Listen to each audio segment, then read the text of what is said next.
You're listening to the Not for Clicks podcast. If something is cringy or crazy, we're going to talk about it. At AFCON, great drama or kind of laughable? Oh, laughable. I really hate Jordan Henderson. What's happening, guys? It's the Not for Clicks sports podcast here. We're not here to be nice. We're not here to be mean. We're just here to be honest and give our opinions on all of the biggest stories across the world of sport. I am Jordan. He is Marvin. He is Ollie. But that is definitely not G. That is our special guest for this week's show. The face of the Zone Boxing. The host of Talk Sports. Almost swore there. Thank Football is Friday. And the man on the famous green chair, Mr. Ade Oladipo. Brother, how are you doing, sir? You well? Good. Thank you for that wonderful introduction. It's very true. I am the host of Thank Football It's Friday. And I am the face of the Zone Boxing. You are correct. You tell him. We're going to get some subjects in a little bit regarding some stuff that we're interested in that you have been involved in as well. I would ask how Ollie and Marvin are doing, but we ain't got time to kind of go into all that. So let's just kind of kick off with our first point. On our previous podcast, we did a thing called Quick Hits. And the idea was very, very quick 1-minute answers to questions that we haven't really got time to go in depth with, but things that we still find quite interesting. So I've got one for all three of you. 1 minute. Just give me an answer. Give me your thoughts. Let's start with you, Marvin. Tony, back in the Prem, back amongst the goals. And I think you want to kind of do a bit of gloating because we were derided for your claim on the pod but last that you thought you could get 15 goals between now and May. 15, George. Well, you said 15 at first, and then you rode back when you saw our reaction. Let me be clear, right? I stand by it. The man is a goal scorer, and Brentford ain't got one right now, and they'll feed Tony as much as he can eat. To be honest, he was quite lucky to get a goal back on his debut, but I still am very, very convinced that he'll get into the double digits and have a great season. That being said, he's clearly doing too much in the press. I welcome back, and I was with you. You should have never got banned for all that for the gambling stuff. But now just play football. I don't want to see you topless. For real, just shut up. Yeah, just play football now, Tone. That'll be nice, and prove me right. That's all. Okay, let's move on to you now, Ollie. Eric Dyer, formerly of your parish, Tottenham. Is this for you the most disproportionate transfer in the history of football? I mean, Eric Dyer going from Spurs to Bayern. George, you made the question too wild there. We signed Bebe, don't forget that. You've made it too wild. All I can say with Eric Dyer is I never saw it ending like this. I never saw it ending like this. I thought to myself, wow, he's going to have to take a move to the champs or something, to get a game. But well, let's be honest, he's not going to get a game at Bayern. But I thought he's going to have to drop down to get a club because I couldn't see there being that much interest. And out of nowhere, Thomas Tuchel's come out like a knight in shining armour to take Dyer off our hands. It's incredible, really. I thought, if anything, he would have real dislike for Spurs after what happened with him and Conte towards the fag end of his Chelsea career. And, and obviously there's animosity between the two clubs. But for him to do Spurs the biggest favour I can remember any manager doing us is quite incredible. And to top it all off, for them to go in for Dragusin and not get him. I mean, who doesn't take I'm a Spurs fan, yeah, as you know. Who doesn't take a player off Spurs? It's true. For them not to manage to get Dragusin off us says a lot about where Bayern are at the moment. And I have to remind Marv, yeah, we've had many conversations about this, Marv. There's 7 points behind Leverkusen now. 7, yeah? It might happen. Kane might be the goal after all these years. They've won the championship for the last 20 years or whatever it is, yeah? They might well not win the championship with Harry Kane in the team. It's crazy. I'm willing to admit that it might happen, if that's what you want. I really want to get to the seediness of what's going on between Kane and Dyer. That might be a bromance gone too far. Like if I hear that they room, if I hear they room together, and Trippier was there back in the Spurs days, all three of them, now they all want to get back together at Bayern. Something smells a bit fruity there, but you know what? Let me not say too much. Wow. All right. Let's keep it moving. Ade, you're up next. You're a Liverpool fan. From here on in, the top of the league by, is it 2 points, 3 points? 5. How dare you? Points. Oh, was it 5 points? Wow. Okay, sorry. From here on in, what's the bare minimum Liverpool have to achieve this season? What, across the board of all trophies or just the Premier League? Let's go all 4. All 4. 2 trophies? 2 trophies, I think, are almost bankers. Then it's the other 2. I think the League Cup, whether it be Chelsea or Middlesbrough in the finals, a banker. And I think if we really want to, we can win the Europa League, which I don't really care too much about because it's a second-class European trophy. And having won the big one, I don't care too much about winning the Europa League. The League and the FA Cup are just 2 behemoths, and it's going to be difficult regardless because City is City. And I say 5 points. They've got a game in hand, so it'll be 2. And we know City can win 11 games in a row. So we'll see. I didn't expect Liverpool to be anywhere near this position. I expected a top 4 race and to be competitive, but not top of the table.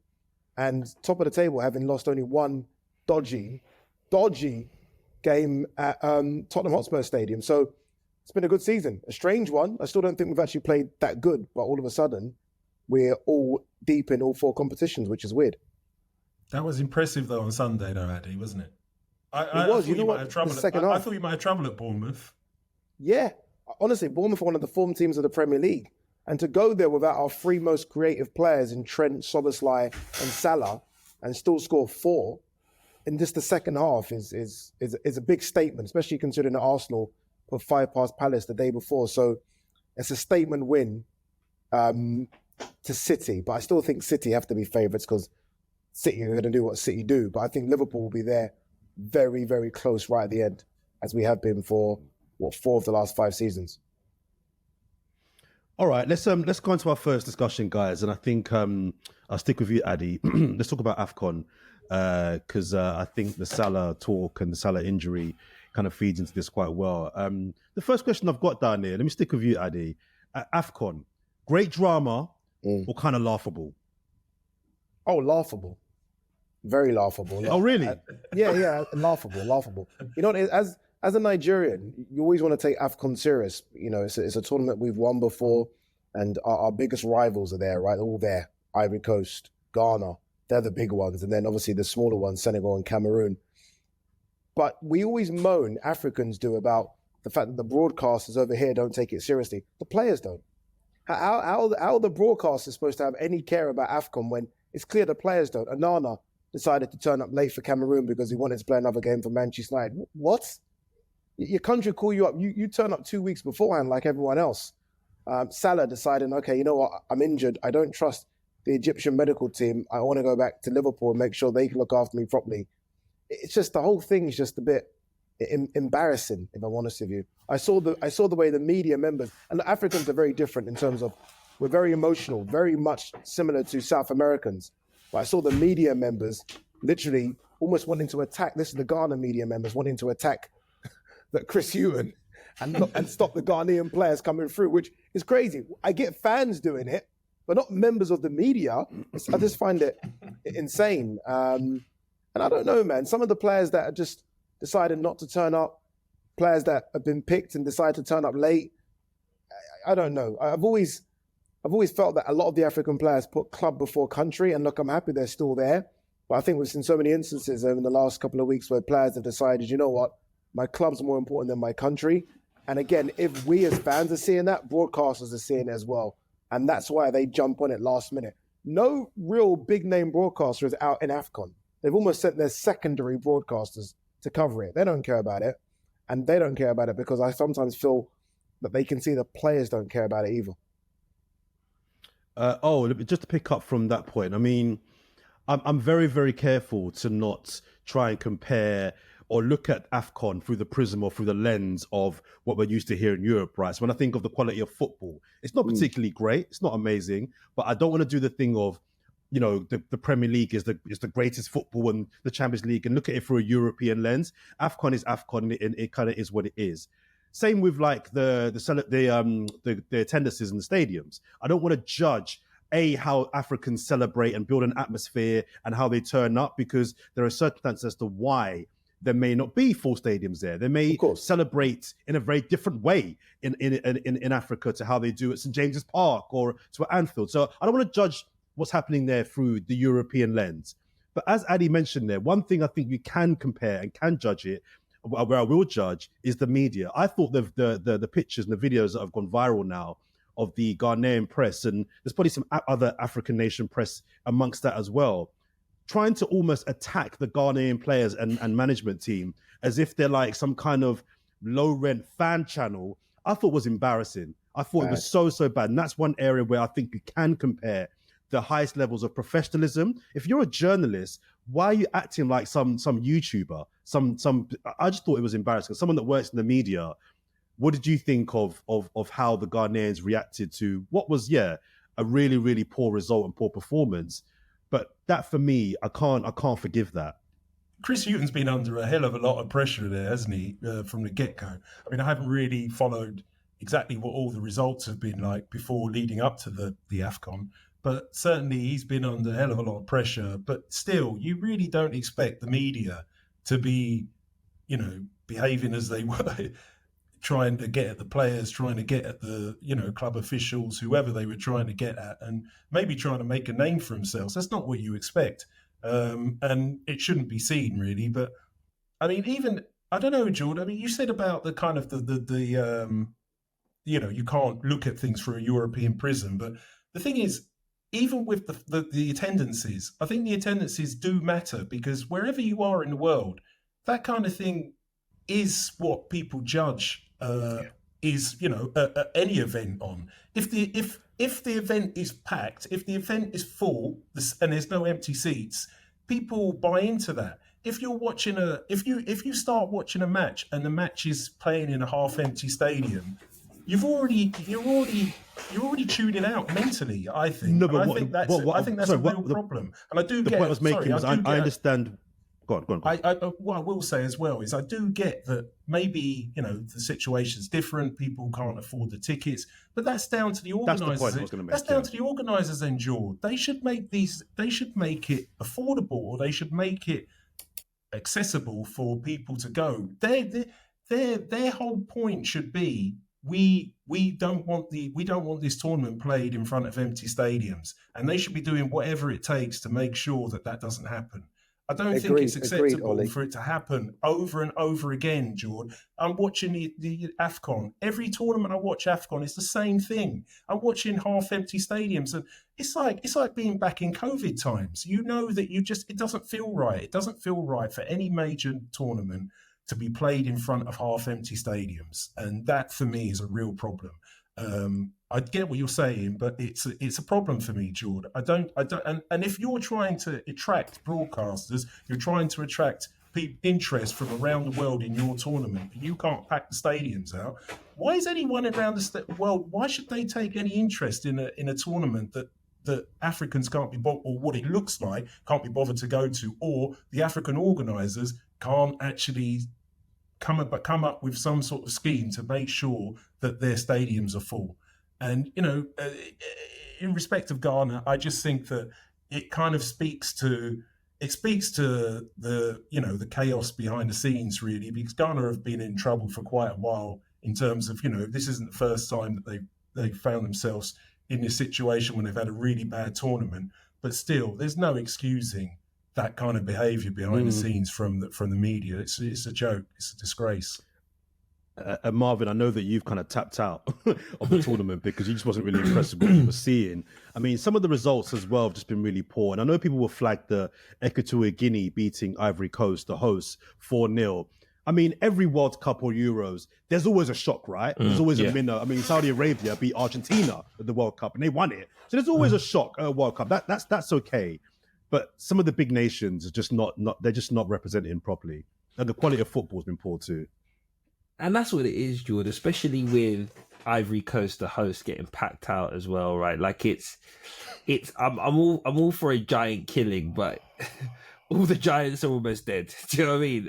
And the quality has been really, really poor overall. I'm not from Africa. Well, I am from Africa. We're all from Africa, but I'm a Caribbean boy, and I want to support the team. G was very passionate about it a couple of weeks ago. But at the end of the day, the quality of the football's got to dictate whether you retain my viewership, and it's been a terrible spectacle. And the goalkeeping. It's shocking. It's shocking. It's been a terrible spectacle. I mean, I saw the Onana clip. I've seen he's got dropped. Like, I'm one of those people. I'm the biggest critic, and then when I realise everyone's giving you heat, I start to feel sorry for you. And Onana's now in that bucket because it's terribly bad. It was almost like he could have moonwalked to save Mane's goal. It was going so slow, and like it's overall, I haven't enjoyed the tournament, and I guess what I think is surprising, like even like my good friends who have got some skin in the game, who are from Nigeria and Ghana, even they've been devout fans and criticized, the lack of broadcaster picking it up, etc. But even them now, they're just like, this is dire. Let me see what Traitors on BBC is saying or something like that. Like it's getting pretty bad. I'll be back for like the semis and the final though, because I just love when you get to the business end of a tournament. But overall, and I've watched, this is probably my second or third tournament I've watched. I could hand on heart say this is the worst I've watched without a doubt. Ade, what you were going to come in earlier on? You got last point to you. Yeah, just annoys me about the whole thing. That obviously, look, the quality is going to be the quality, right? I mean, sometimes I watch Copa America, and that's not great until the big boys jump in. But what annoys me most is the empty seats, and whether or not it is a case of they need to price them correctly. That's a whole different thing. But you have some of the biggest superstars in world football at AFCON right now. I mean, it doesn't get much bigger than Mo Salah. Osherman's another massive name, like the big Sadio Mane, huge names. Mane. How you've not sort of pushed those front and center to sell this tournament, to put bums on seats it's astonishing. It's astonishing. I don't get it. And look, obviously, it's hard because right now it's come halfway through the season. So that there would always be the argument about make this at the end of the season so you can get full eyeballs on it. But look, it's another disappointing tournament. Again, the hosts look like they're going to go out Ivory Coast, and that's it. All interest is going to die from there.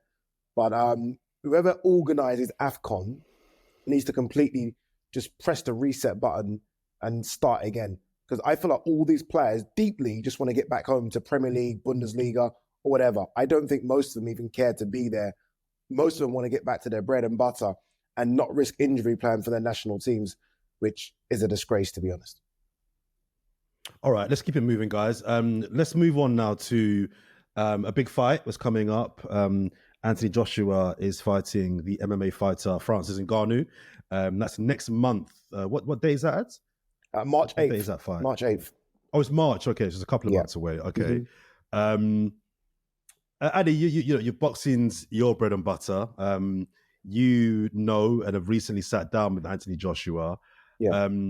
I'll get to him in a second, but Lennox Lewis, I don't know if you saw the tweet that he directed or he posted to Eddie Hearn, where he basically said, this is a massive risk. Like, this is, if he wins, like, no one's going to care.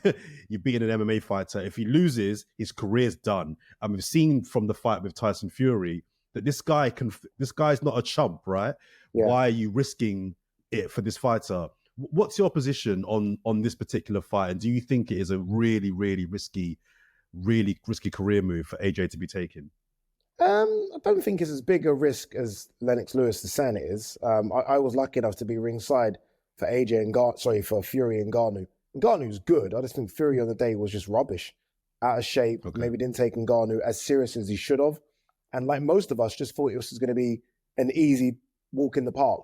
And Ngannou, obviously, his backstory is insane. A guy like that's just not going to come and sort of lie down. He's going to come and fight. For AJ, it's difficult. Look, I mean, I know, having spoke to AJ, he didn't want to go this route. He wanted to go the traditional route and fight someone that would lead him to a world title. But once, I don't know, we're hearing fees of 50 million. Once that check comes across your table, you'd be almost stupid to say, I want to go the proper route. They're prize fighters at the end of the day. And the prize here for AJ is $50 million or 50 million pounds.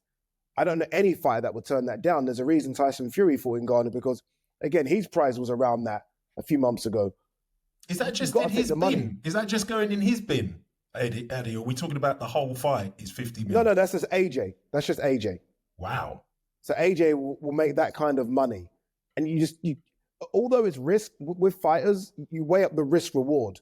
The reward is, as you say, 50 million potentially. You know, even if it was half that, 25 million, the risk is, okay, he's a big, strong guy. AJ's a big, strong guy. AJ's fought guys like Ngannou before. AJ will look at him and think, 1 second, you're an MMA guy. I've been doing this since I was 18. You've been doing this for the last 6 months. I will beat you. And that's the kind of confidence AJ goes into the ring with. But I think you've got to take it. It was either that or a guy called Hrgovic. And I know you guys know your boxing and you know your fights.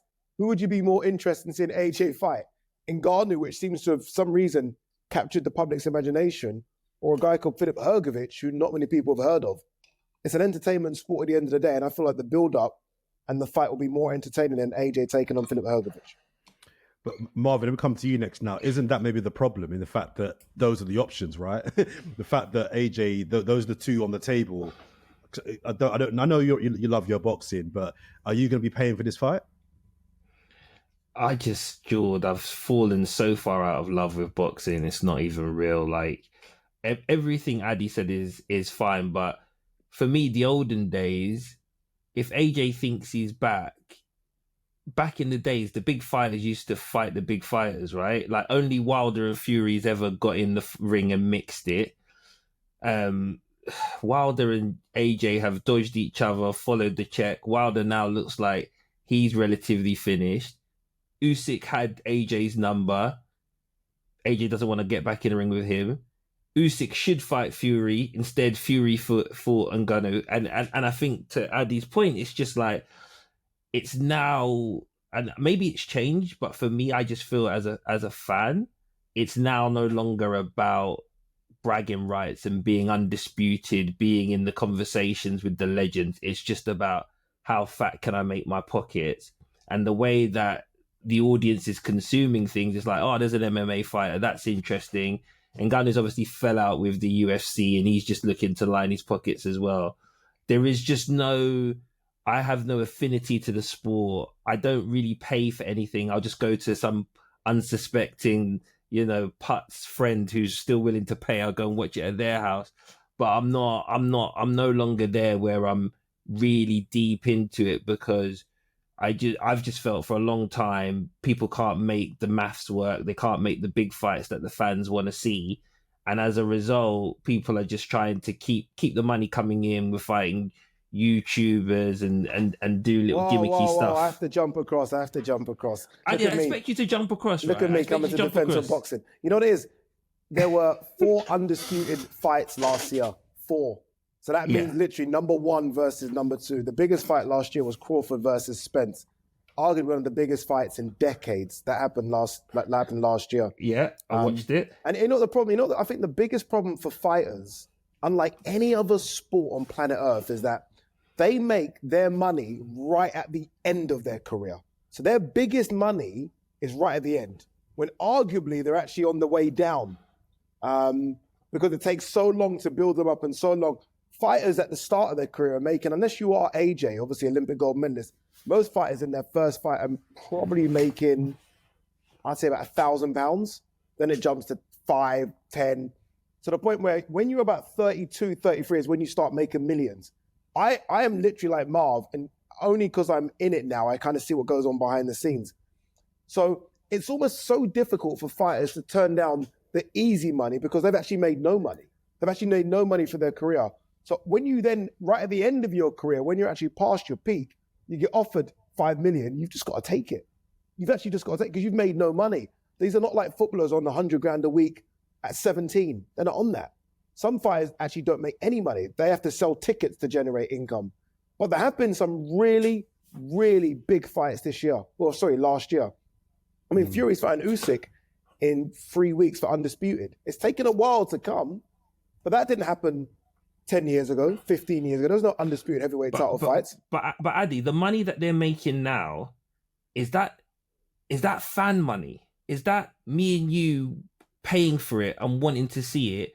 Or is that like Saudi bottomless pit money. That's That's the thing I'm trying to say. That Saudi bottomless pit, but only in the last 6 months. I think there's a conversation to make it sound like Saudi's been doing it for the last 5 years. Again, the biggest fight this year last year was Errol Spence versus Terence Crawford in Vegas. That's just fan money and pay-per-view money. The second biggest fight was Gervonta Davis versus Ryan Garcia. Fan money, pay-per-view money. Saudi have jumped in now, agreed. And I'm happy because the fighters are getting paid. But there needs to be a debate as to whether or not Saudi are good or bad for boxing. But I think we also need to remember it's only been 8 months. Yes, all sports, right? It's all sports. Yeah. No, I hear you. There's also the thing about the Ade, if you're interested to know, do we need to kind of have a divide between the rest of boxing and the heavyweight division? If we're talking about the heavyweight division, it just feels to me as though since AJ lost those 2 fights to Usyk, the whole, the interest has died a bit. Usyk's a great fighter and deserves whatever. I'm not saying he's a bad fighter or anything, but I just think a lot of the interest has kind of disappeared with AJ kind of being a man without a purpose.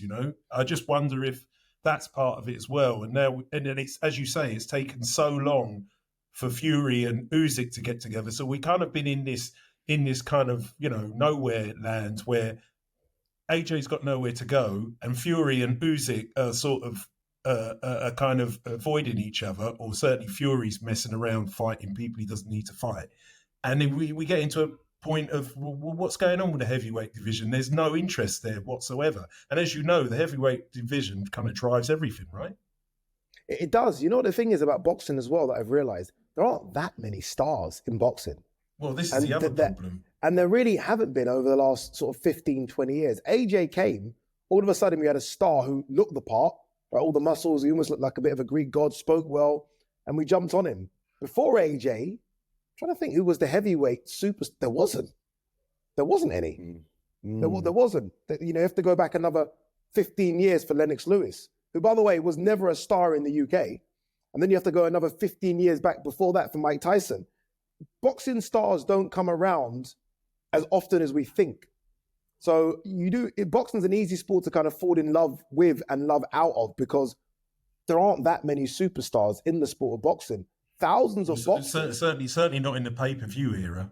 No chance. Because in the UK right now, there's probably about two.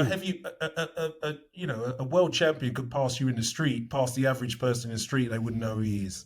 And that was never the case back in the day, was it? This is quite random. I'm a big darts fan. My dad got me into darts. Snooker. We all knew who Steve Davis was back in the day. And Stephen Henry. I grew up with those as sport. I mean, they were getting 20 million watching them play the World Championship snooker. I think all sports are struggling a little bit, apart from, obviously, football. Football is just the stars. But I think most sports, even athletics, I'm guessing we all could name back in the day, the Linford Christies, your Colin Jacksons, your Sally Gunnells. You struggle now.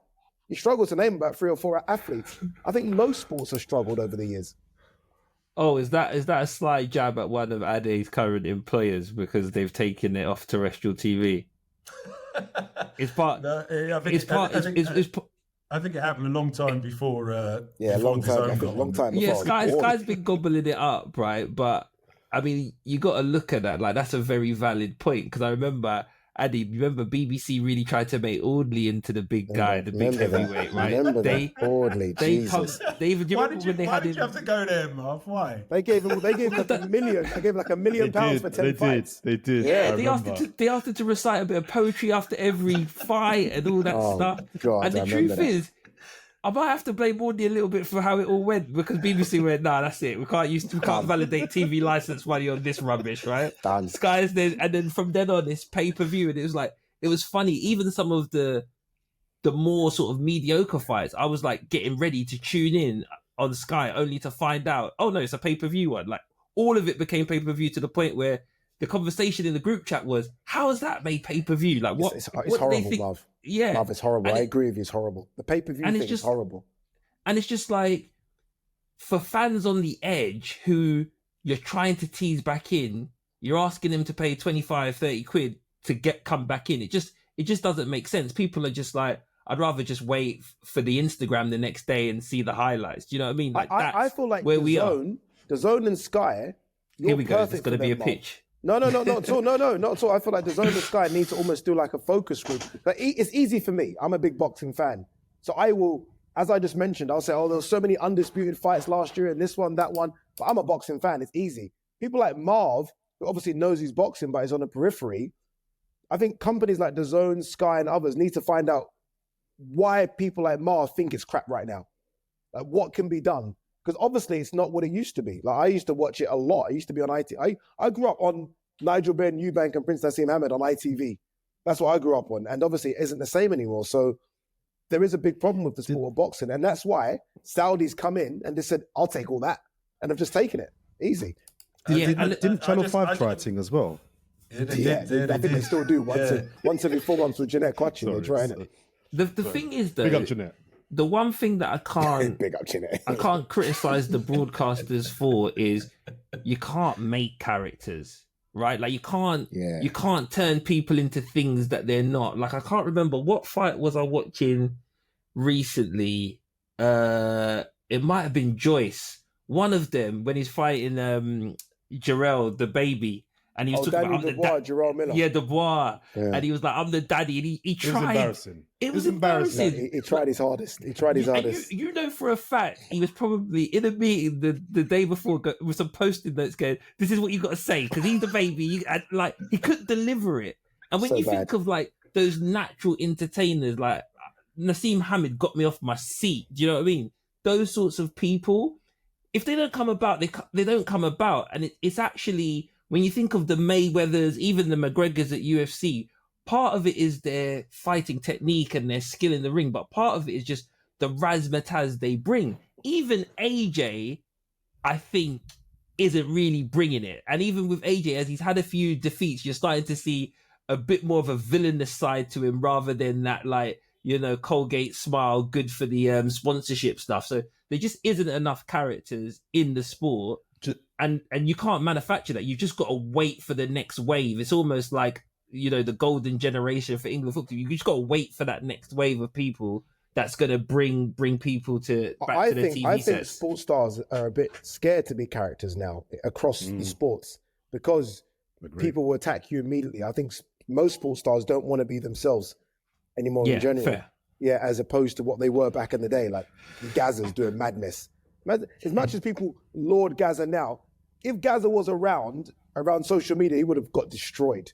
They would have clipped him up falling out of a bar and he would have got destroyed. But the thing is, it's like, why are you hyping fights that, you know, even someone like Marv who loves boxing, and I love boxing as well, but if the situation is that the two fighters are rubbish or the two fighters don't really excite people, what are you hyping? But every fight has to be hyped, as Marvin was saying a minute ago, and that's a real problem for me. That the hype has become more important than the actual making of good fights. Sorry, Jordan. I think that's because people look at the richest fighters ever, and the two richest fighters ever on planet Earth are the ones that hype the fights the most, and that was McGregor and Floyd. And they think that's the way we've got to do it. So that's it out there. That's the blueprint. We've got to hype it like Floyd and Conor did. And this is what we've got to do. And if you don't have a country backing you, like a Manny Pacquiao who had all of the Philippines, or Canelo's got Mexico, you kind of have to try and create this character. It's cringe, but you almost have to do it, because if you don't, no one's going to buy and no one's going to put bums on seats. You've almost are forced to create characters that are not real, a bit like the WWE. I actually feel sorry for the boxers, I do, because they're almost forced into this position by promoters to sell tickets, to hype a fight, to create a YouTube channel, because if you don't, you're not getting paid. It's a weird predicament they're in. Just last question on this one, Ade, just going back to AJ. As I mentioned, you sat down with him, you know him. Just briefly, what do you think is driving him now? Because he's obviously a very wealthy man. He's a very famous man. You just straight. Wow, okay. He said this. He said this himself. Kind of thought it, money. Okay. I honestly, like when he said it, he said this in a presser about a year ago. I think the Dillian White fight was supposed to happen, And someone asked him that question. It might have been you, Jord. Someone asked him the question. I think it was. And he said, money. Or like sort of money. Because most of these fighters end up broke, most of them. And they're all chasing that paycheck. Like, I can do one more and pay me. And I feel like he's won the world titles. He's won Olympic gold medal. He's sold out stadiums, done arenas. I think he just cares about, he's thinking about money now and money only. Hence why he's taking this Ngannou fight. Those fights offered to him that weren't Ngannou. This one had the biggest amount of zeros on the end of it. And he's like, give me that one. That's all they do now. All of these fighters, all of them care about money. Mike Tyson said years ago, belts don't pay checks. All these belts are rubbish, plastic, gold and metal. Give me the money. And that's all they care about. Ade, one question for you. Have you been a bit disrespectful to David Haye to say that there was no heavyweight between Lennox Lewis and AJ? Because Haye had his moment. Not as a heavyweight. As a cruiser. You think he was just a pure cruiser? Cruiser. Because remember, when he was a heavy, he got beat by Bellew twice, and that pissed me off. Remember, he got beat by Tony. He was on the way down then. He was on the way down, wasn't he? Yeah. But I'm happy you mentioned Haye, because Haye was, you're right, Haye was that in-between. Haye sold out arenas. Haye, He'd love that. He'd love that title, the in-between. Good-looking guy, everything. Love it. You know what I mean? But he never had that big American fight, did he? Never really did that. The biggest one is when he fought that huge guy. What was that? The guy like a bear. Valuev. Yeah. Nikolai Valuev. Had him dancing around for a bit. Yeah, fair. Yeah. All right. Let's keep it moving now, guys. Let's widen it out now to Saudi Arabia and sports.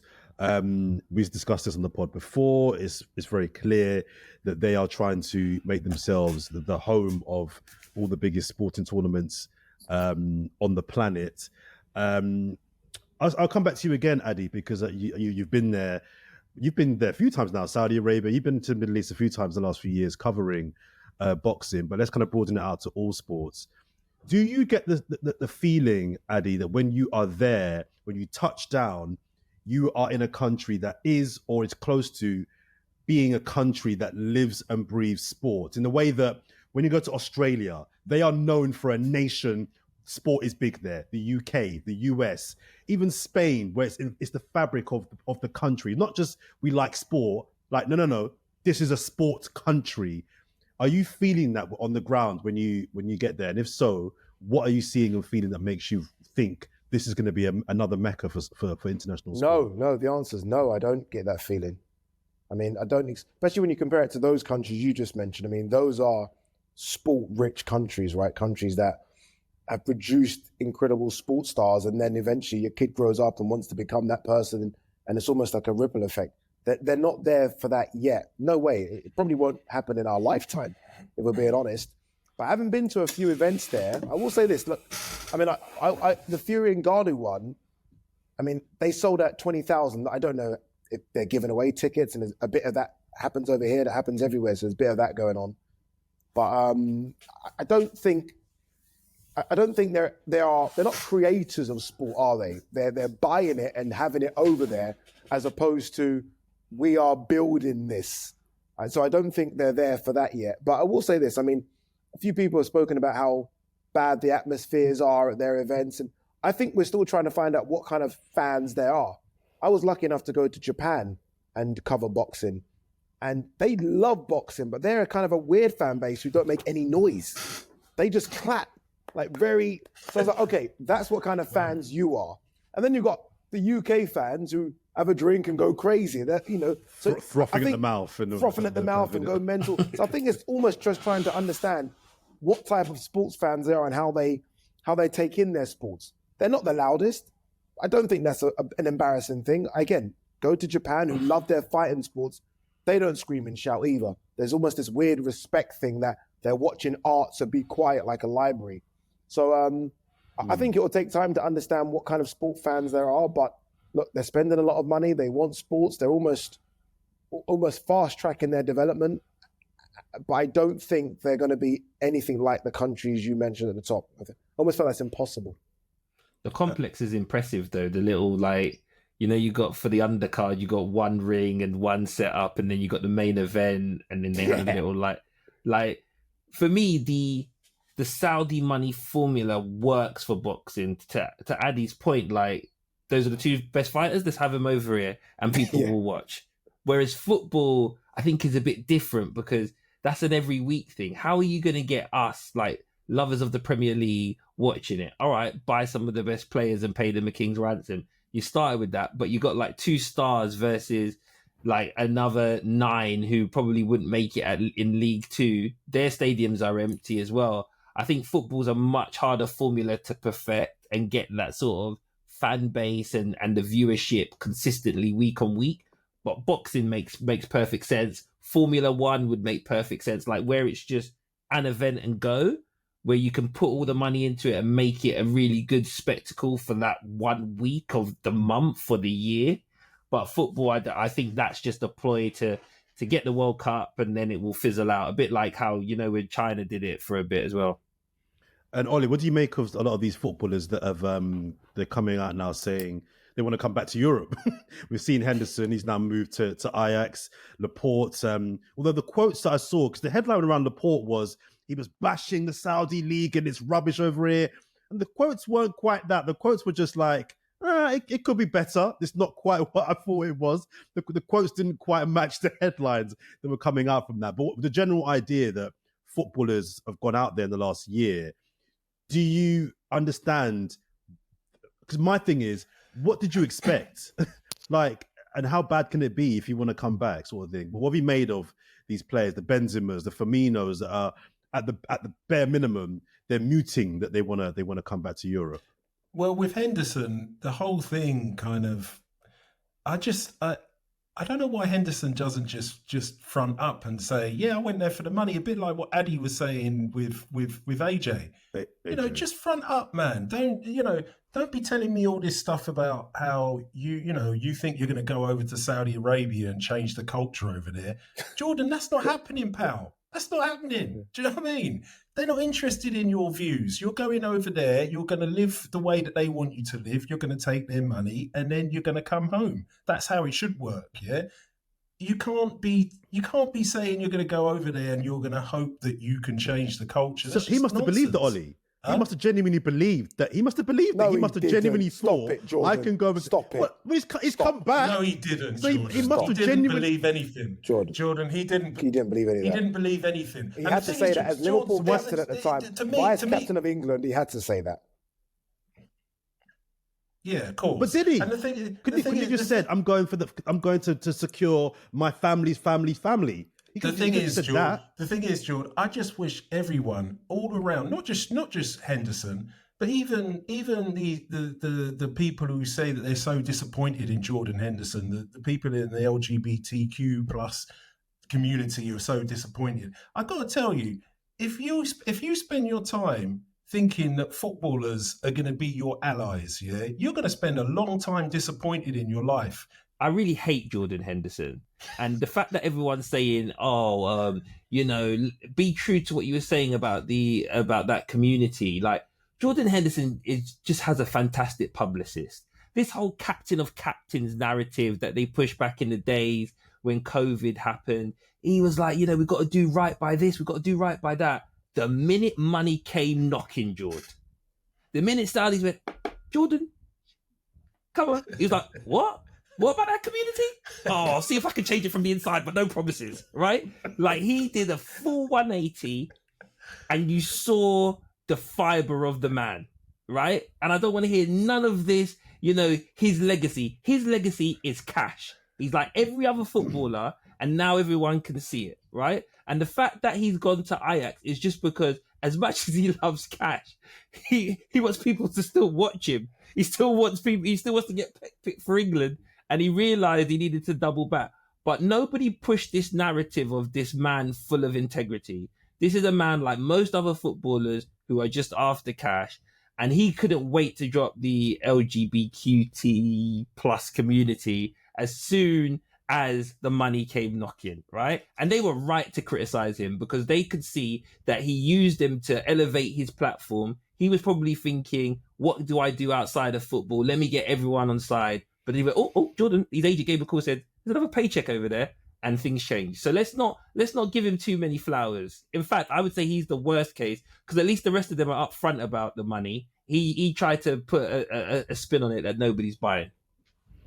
Now tell us what you really think, Marvin. Ade, we're going to let you go because I know you've got stuff to do.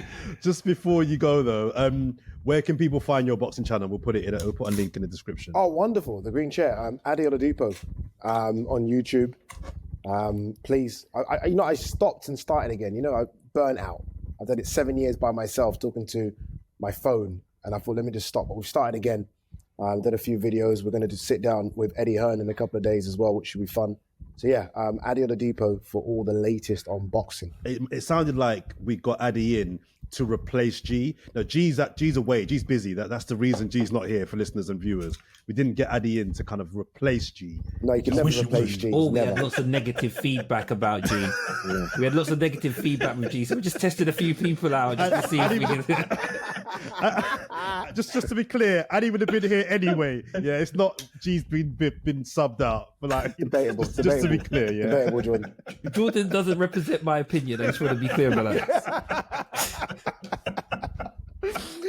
Listen, Ade, love. We'll catch up soon. Love, yeah? guys. Thank you.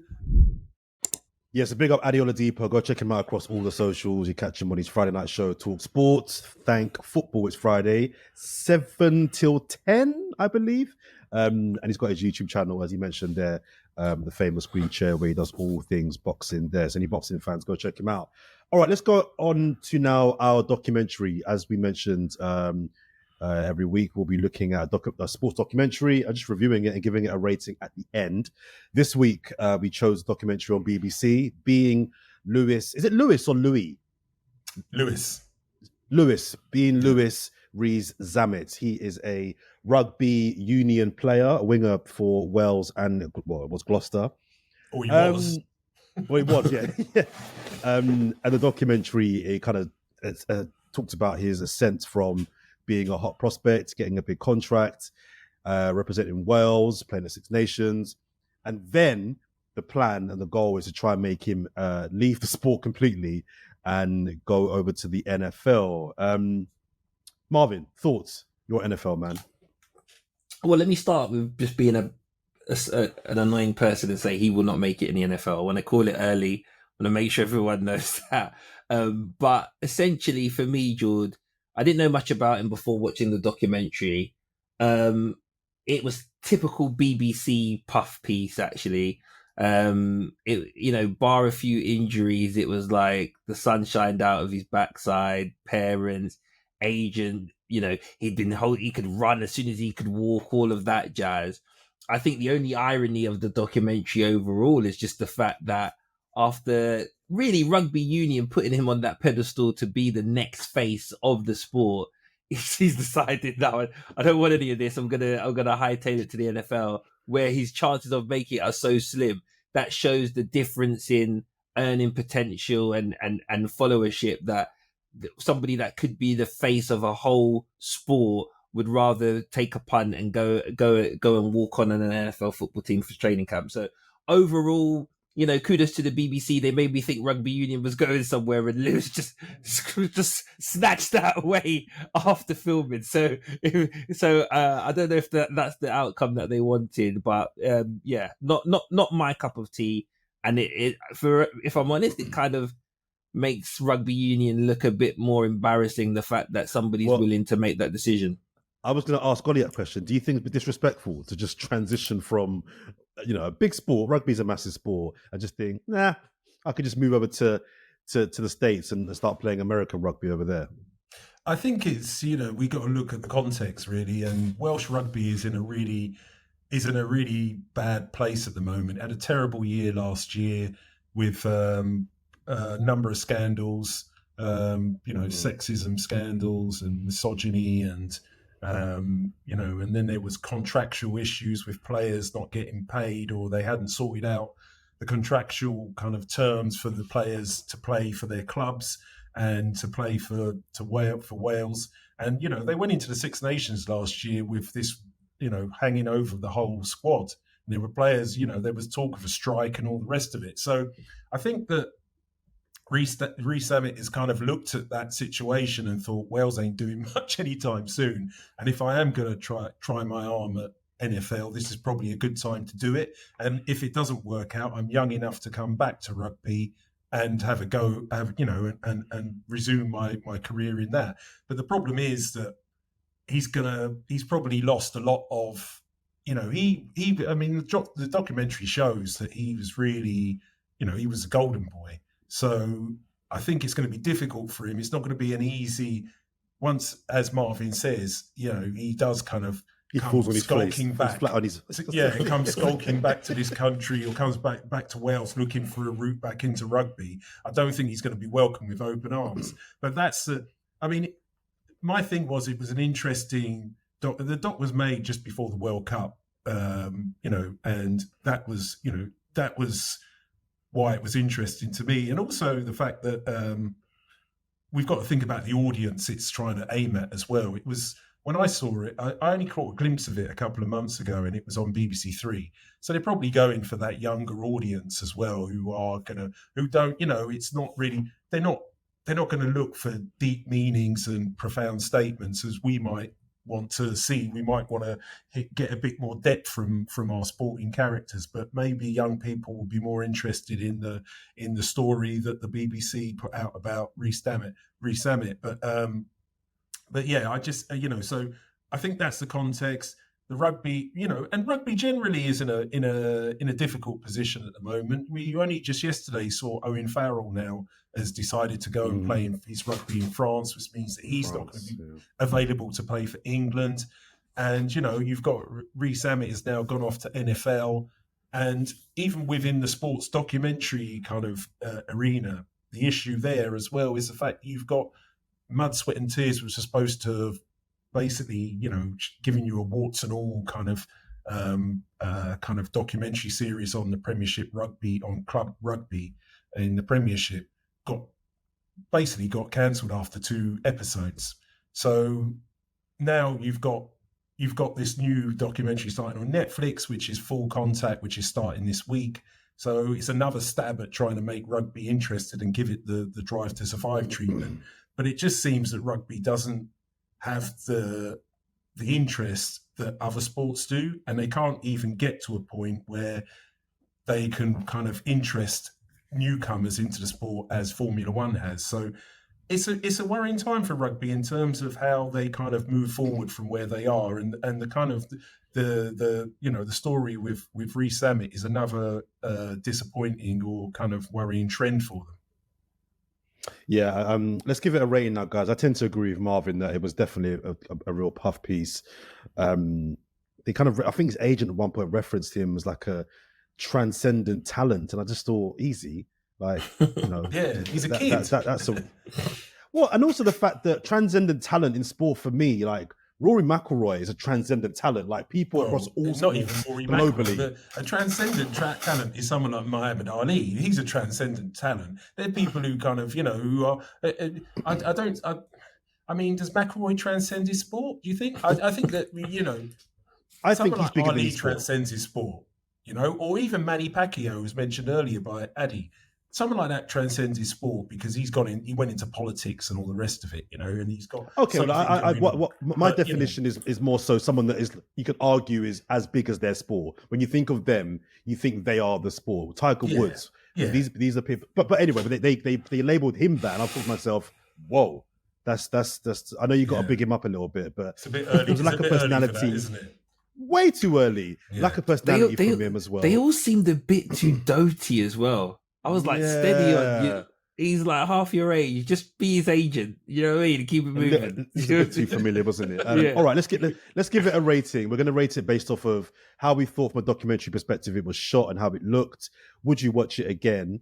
And the third category was I forgot. Out of 5, what is the what's your rating, Marvin?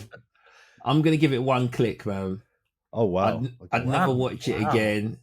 Wow. It was shot like a like you remember This Is Your Life? It was shot like that. I didn't know what season they were in half the time and where they were other than in the international tournaments. It was something that not only would I not watch again, I wouldn't even mention that I watched it to a mate down the pub. So one click. Okay. Ollie? I'd probably give it a 2 because I think that, as I said, it's not for me. It wasn't made for me. It's not made for us. Let's be fair. It's made for a young audience watching BBC Three. It's not really something that I would watch, and that's fine. You know, they make documentaries. They're not all aimed at me. I think that it was kind of for that young audience who would buy into that, where you're not having to think too much about it, and it's kind of, you know, it just gives you a bit of an outline of who the character is without telling you anything too much. And yeah, so a 2 for me. 2 for me as well. One implies it was terrible. It wasn't terrible, but it wasn't. I'm not watching it again, and I will be very quickly forgetting that. That averages out as a what? A 1.5? Yeah. What's the three of us at 1.5? Okay, yeah, cool. Being Lewis Rees Zammit. Go check it out on BBC, or don't if you don't want to. Okay, it's now time for this. What you talking about, Willis? Marvin, take it away. Oh, Jord, this one really cringed me out, right? But the Willis goes to Nuno Tavares this week. For those of you that haven't seen it, some footage has come about. I don't really know what before you explain what the video is, what is the Willis of the week? Just explain to our new listeners. So for those who haven't listened in, why have you listened in? We're only 3 episodes deep. You should have been listening by now. The Willis of the week is an award that we give out to somebody or something that's happened in the world of sport that's either really interesting, really shocking, really disappointing, or you're just thinking, what is that person on about? This is our 3rd one. Am I okay to take it away now, Jordan, in terms of who's won it? Go for it. We're going to give it to Nuno Tavares this week. For those who haven't seen it, some footage has come about, and I don't really know what it is with Arsenal players and footage, because I remember a certain Saliba in a really precarious position in the training room on occasion. Can you imagine if Mercer and Parler, ever there was social media in their days, what we'd be seeing? But yeah, some footage has arisen of him getting rather close and personal with his canine friends. And I'm not talking just like running and frolicking. We're talking French kissing, like tongue. It gave me the sort of vibes, Jord, that you think, if he's doing this on camera, what is he doing off camera? You know what I'm saying? It was verging on bestiality, in my opinion. It's like you've got Zuma on this end of the spectrum, and you've got Tavares on this end of the spectrum. Both are not cool, but one of them didn't make me feel nauseous, right? So we're giving it to him. To be honest, it's been kind of, other than on the socials, it's kind of been swept under the rug a little bit. But our pod's not in the business of sweeping stuff under the rug. If something is cringy or crazy, we're going to talk about it. His teammates in the Forest dressing room are going to be looking at him sideways. I'm looking at him sideways. And I would take the dogs away from him. And I definitely check their back ends for human DNA, right? Like that's where we are right now. So he's the Willis of the week. Listen, all I'll say is, Marvin, man. All I'll say is, I watched the video and I was freaked out and fouled by it. So I got about 10 seconds in. I saw where he was licking the dog, and that bit for me was like a crime in of itself. I didn't see the latter bit. I watched it again about a day or two later, and I saw he's snogging the dog in the end bit. I'm like, bro, like. Do you know what it was as well, George? I saw a clip and he was kissing one dog, and then another dog was like, hey, let me get some of that action, Nuno, man. Let me get in there.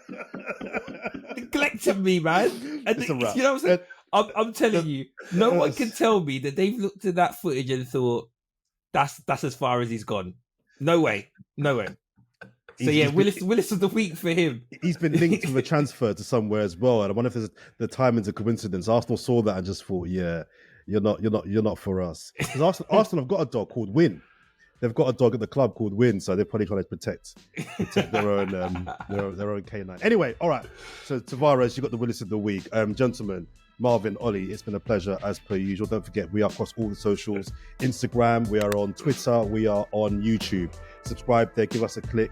across all the podcast platforms too, Amazon, Spotify, Apple, and more. Tell your friends, leave a comment. Till next week. Peace.